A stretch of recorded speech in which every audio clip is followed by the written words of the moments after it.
आवारा कुत्तों पर सुप्रीम कोर्ट का बड़ा फैसला। शेल्टर होम में सिर्फ आक्रामक कुत्ते ही रखे जाएंगे, बाकी कुत्तों को छोड़ा जाएगा। निर्धारित जगहों पर कुत्तों को खाना दिया जाएगा, यानी कि कुछ सभी के हितों को ध्यान में रखते हुए, सभी की भावनाओं को ध्यान में रखते हुए सुप्रीम कोर्ट ने बड़ा फैसला सुनाया है। नसबंदी के बाद कुत्तों को छोड़ा जाए, सुप्रीम कोर्ट का कहना है। कोर्ट ने सभी राज्यों को नोटिस जारी किया है। हम पिछले आदेशों में कुछ संशोधन कर रहे हैं, सुप्रीम कोर्ट ने साफ तौर पर कहा है। दरअसल पहले जो स्ट्रे डॉग्स थे उनको हटाने की बात सुप्रीम कोर्ट के द्वारा कही गई थी। इसके बाद पूरे देश में विरोध देखने को मिला था, जगह जगह डॉग लवर्स ने आकर विरोध प्रदर्शन किया था। लेकिन अब फिर पुनर्विचार सुप्रीम कोर्ट ने उस अपने आदेश पर किया और अब ये नया आदेश जारी हुआ है, जिसमें कोर्ट ने कुछ परिवर्तन किए हैं। उन्होंने कहा है कि पूरे देश को ध्यान में रखकर सुप्रीम कोर्ट का कहना है कि ये फैसला लिया गया है।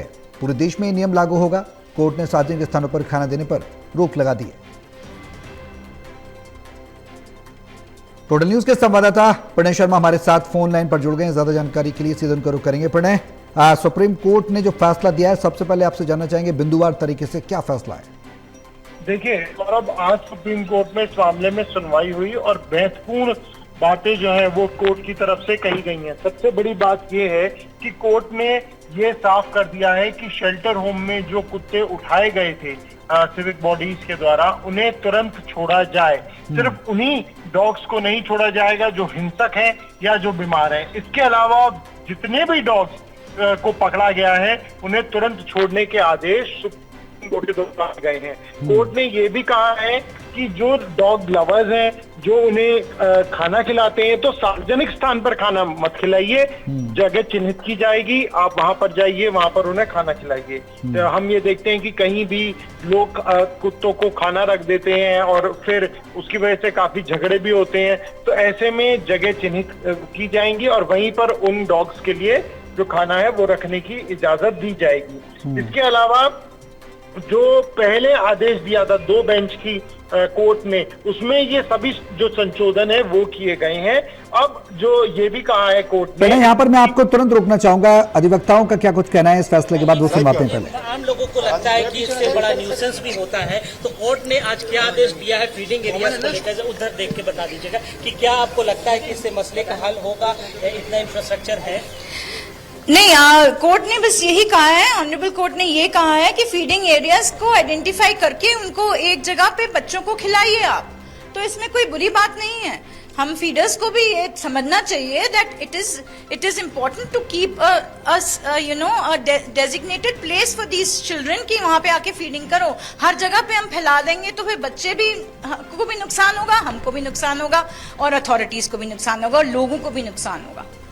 तो हमें सबका देखना है। प्रैक्टिकली जो फैसिलिटीज अभी अवेलेबल है, आपको लगता है कि इम्प्लीमेंट हो जाएगा? अथॉरिटीज इतना इंफ्रास्ट्रक्चर दे पाएंगी? सोसाइटी में और केओस तो नहीं होगा जो हम लोग जहाँ रहते हैं आमतौर पे डॉग लवर्स और ओपोनेंट्स में? नहीं, सोसाइटी में कोई ऐसा नहीं केओस होने वाला। वही मैं आपको बता रही थी कि एनिमल वेलफेयर बोर्ड का ये एक ड्यूटी है, एक स्टैट्यूटरी ड्यूटी है कि एनिमल वेलफेयर बोर्ड जाके हर सोसाइटी में उनको बोले कि आप एक आइडेंटिफाई करो अपना फीडिंग स्पॉट।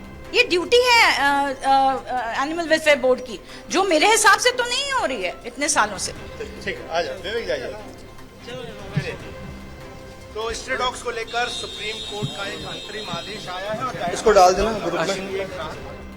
तो सुप्रीम कोर्ट ने साफ तौर पर स्ट्रे डॉग्स को लेकर एक ऑर्डर पारित किया, आदेश पारित किया, जिसमें कहा गया है कि डेजिग्नेटेड प्लेसेस होंगे। अधिवक्ता वकील को आप सुन रहे थे, सीनियर एडवोकेट बता रहे थे कि इसमें किस तरह से आदेश दिया गया है। और जो एनिमल वेलफेयर बोर्ड की वो बात कर रहे हैं, उनका ये भी कहना है कि वो अपनी जिम्मेदारी सही तरीके से नहीं निभा रहा। अगर निभा रहा होता तो जगह जगह खाना कोई भी व्यक्ति नहीं डाल पाता, क्योंकि पेनल्टी का प्रावधान होता, तमाम चीज़ें होती।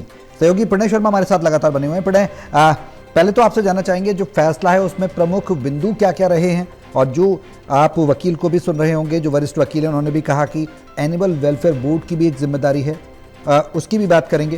पूरी जानकारी आप विस्तार से दें। पहले फैसले में क्या है, किस तरह से परिवर्तन किया, क्या क्या चीज़ों को ध्यान में रखकर सुप्रीम कोर्ट ने अपना आदेश पारित किया? देखिए, जैसे मैंने आपको पहले इस बारे पे चर्चा कर रहे थे कि जो 2 बेंच का जो फैसला था उसमें संशोधन किया गया है। अब ये 3 बेंच का ये फैसला है। इसमें ये बातें कही गई हैं कि सभी डॉग्स को छोड़ा जाएगा। छोड़ा सिर्फ ऐसे ही नहीं, उनको बाकायदा वैक्सीनेट किया जाएगा, उनको स्टेरलाइज किया जाएगा और उसके बाद उन्हें छोड़ा जाएगा। इसके अलावा जो डॉग्स हिंसक हैं, जो डॉग बीमार हैं, उन्हें शेल्टर होम में ही रखा जाएगा। जो ये फैसला आया था पहले सौरभ की सभी डॉग्स को उठाकर उन्हें शेल्टर होम में भेजा जाएगा, उस फैसले पर रोक लगा दी गई है। साफ तौर पर ये देखा जा सकता है और ये बात कही है कि डॉग्स को लेकर कि सिर्फ और सिर्फ बीमार और जो खतरनाक कुत्ते हैं उन्हें हटाने का काम किया जाएगा। उसके अलावा किसी भी डॉग को शेल्टर होम में नहीं रखा जाएगा। जो उन्हें खाना खिलाने की जगह है वो चिन्हित की जाएंगी। साथ ही में ये भी बात सामने आई है कि जिस तरीके से पहले लोग कहीं भी खाना खिला देते थे तो ऐसा अब नहीं होगा। इसके अलावा ये जो आदेश जारी किया गया है ये सिर्फ दिल्ली और एनसीआर के लिए नहीं बल्कि ये पूरे देश के लिए ये आदेश जारी है। ये एक बड़ी बात है जो सुप्रीम कोर्ट के द्वारा की गई है। सब राज्यों में ये जो नियम है वो लागू होगा और कोर्ट ने ये भी कहा है कि जो सिविक बॉडी है, जो एमसीडी है, वो चिन्हित करेगी कि आप वो कहाँ पर ऐसी जगह हैं जहाँ पर आप बताइए कि वहां पर जो डॉग लवर्स हैं वो खाना खिला सकते हैं और वहां पे वो जगह निर्धारित की जाएगी। और इसके अलावा अगर आवारा कुत्तों को पकड़ने में जो सिविक बॉडीज हैं उनके काम में रुकावट कोई डालता है तो उसमें 25,000 का व्यक्ति विशेष पर जुर्माना होगा और एनजीओ पर 2 लाख तक का जुर्माना लगाया जा सकता है। ये भी बात सुप्रीम कोर्ट ने कही है। बेटा इसमें एक सवाल है, वो बड़ा पेचीदा है। वो सवाल ये है कि डेजिग्नेटेड प्लेस सबसे पहले जो सिविक बॉडी उन्हें खोजना होगा, एनिमल वेलफेयर बोर्ड है उसकी जिम्मेदारी तय होगी और उसके बाद जो आवारा कुत्ते हैं उनको लेकर भी जो हिंसक हैं उनको कहीं ना कहीं शेल्टर हाउस में भेजने की बात कही जा रही है। कुछ डॉग्स ऐसे भी होते हैं जो समय के मुताबिक परिवर्तन होता है तब हिंसक हो जाते हैं या फिर पागल हो जाते हैं। ऐसे में क्या इतनी क्लोज मॉनिटरिंग संभव हो पाएगी? देखिए सौरभ, इसमें आप ये देखिए कि कोर्ट ने गाइडलाइंस बना दी हैं।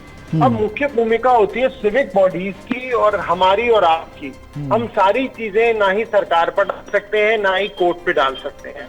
जिम्मेदारी आम नागरिकों की भी बनती है और जिम्मेदारी सिविक बॉडीज की भी बनती है, क्योंकि हम ये बात भी जानते हैं कि अगर हम धरातल की बात करें, जमीन पर बात करें, तो अगर सिविक बॉडीज समय पर डॉग्स को वैक्सीनेट कर रही होती या फिर उन्हें स्टेरलाइज कर रही होती तो आज कम से कम जो इतनी बड़ी संख्या में जो डॉग्स मौजूद हैं वो ना होते।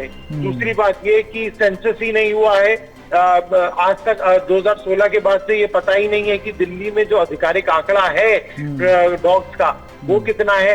तो अब देखना यही होगा कि सिविक बॉडी इस कोर्ट के जो आदेश है उनका किस तरीके से पालन करती हुई नजर आती हैं और किस तरीके से आगे चलकर जो ये पूरा मामला है उसमें कोई सुधार जो कोर्ट के द्वारा सुझाव दिए गए हैं और जो आदेश अब लागू किया जाएगा उसमें क्या कुछ जो सुझाव हैं वो देखने को मिलेगी।